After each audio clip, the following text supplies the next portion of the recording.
So Dexter, could you tell me a bit about the news that a lot of people have been asking us about in San Jose, the mobile home changes, and why people that live in San Jose that own a mobile home should be concerned about these policy changes? Well, it's about the rent control, primarily. It's the MRO, which is Mobile Home Residency Ordinance.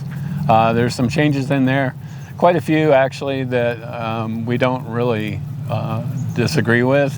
However, there's two big ones in there that we're really fighting.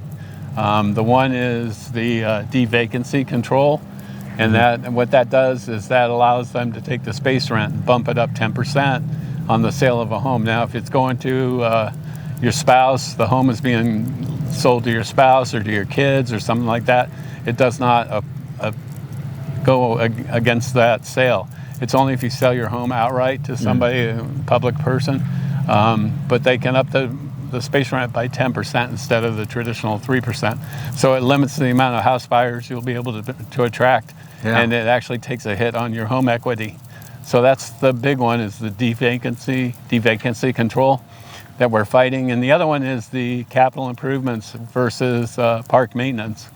And that is capital improvements if they're claiming that they need to redo the streets, trim trees, redo the utilities. That's all park maintenance. That's all, they're collecting money for that. That's not considered capital improvements. And the thing that we're fighting on that is if they're going to claim it's capital improvements, then we need them to open their books and prove at a hearing why they feel it's necessary that they be able to up the space rent by whatever they're asking to add.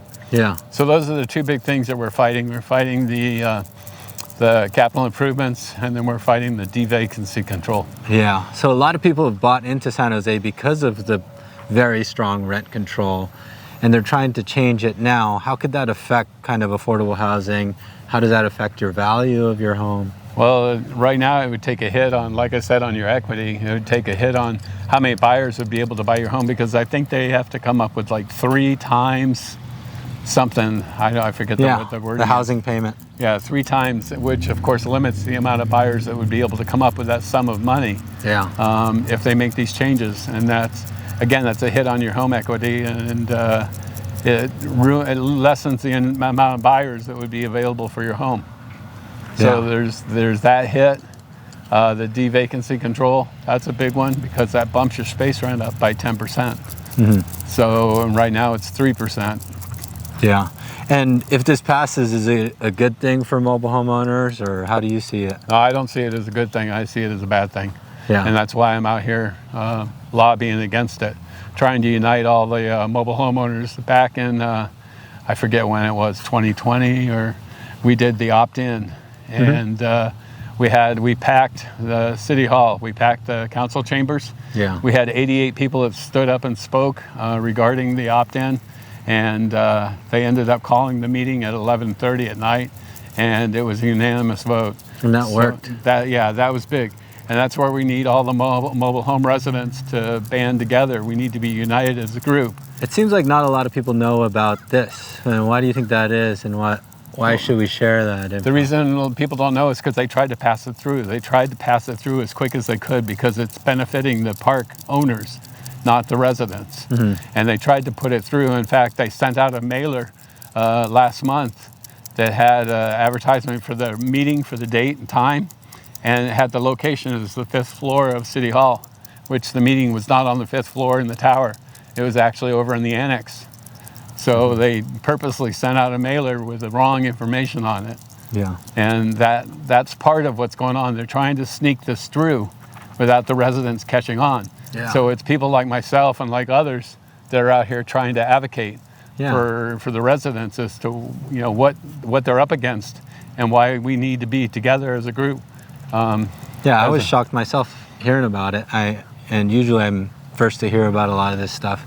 But there was a meeting that was just lately called yesterday. Was it yesterday? Yeah. Yesterday or the day before. How did that turn out? How did the residents feel? Well, the District 7 councilman was there. And he announced at the beginning of the meeting that he was going to wait and see base his decision based on what he hears from the people. And so, of course, people got up and spoke and, gave their 2 cents as to what's going on and how they feel about it. And how did the Eric housing guy, what was his position on this whole thing? Why? Well, he's trying to push this through. He's trying to push this through. I think because it looks good on him. I don't know. I don't know why I say that, but I mean, he is the head of the commission. Mm-hmm. So he's trying to push it through. It could be because of the park owners. He's getting flack from them. I know there's an individual that spoke at the meeting prior to the one that I was at just recently, mm-hmm. and he was very eloquent in his speaking, but you could tell underlying the message, it was all about the park owners. Yeah. So that, I didn't take well to that. I felt that it was a snow job. Yeah. We were all getting snowballed. So. And I remember vividly one of the residents saying, hey, you guys are city public defenders. You guys should be representing the residents the public first, right? So what were they kind of saying about their income? There's a lot of senior citizens there, and this is all that they can afford. Sure. I mean, how does that affect them? Well, basically, your rent, your income increase is 2.8%, and your space rent is 3%. So you're already in the hole based on your income versus what your space rent is. And it's what some of the people actually said that, had they tried to raise that any higher, then they'll be out of a house. Mm-hmm. And so we're already behind with a 2.8% increase versus 3% on just general. Yeah. And one of the ladies commented, and I love this because this has always bothered me. When I moved in, this is going to be my space rent. The following year, 3% increase. Okay. Well, now the following year, 3% increase on top of the 3%. I'm like, how does that work?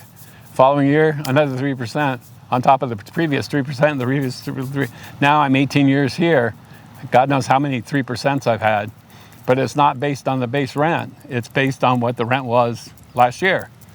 So it's 3%, but it's not really 3%. It's who knows how many percent at this point in time. Mm-hmm. And she's trying to point that out, that space rent is not staying with the income. Yeah. So I guess people watching this, what should they do to kind of help with this? Well, January 27th is the city council meeting where all the council members will be there. We need a vote to discourage what the housing committee is trying to pass through. We need to band together. We need the city hall. The council chambers is theater seating. I don't know how many rows it is. Holds quite a few people. And then they have 2 overflow rooms. And I know back during opt-in, we had we had the city council chamber full, packed, and then we had the overflow rooms packed as well. We need to do that again. We need to get together as residents and show the city that we care about what's going on. Yeah. And safety or numbers do count. And in this case, numbers are important because they take a head count at the meeting.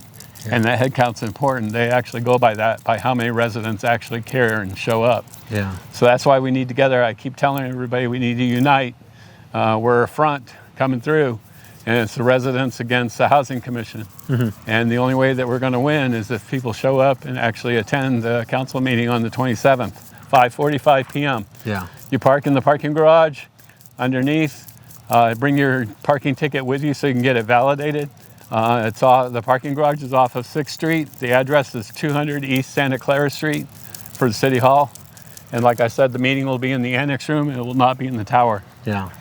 Additionally, we'll be documenting more content as we get more information. I know Patrick and some residents, we're going to be filming again this Saturday at 10:30 a.m.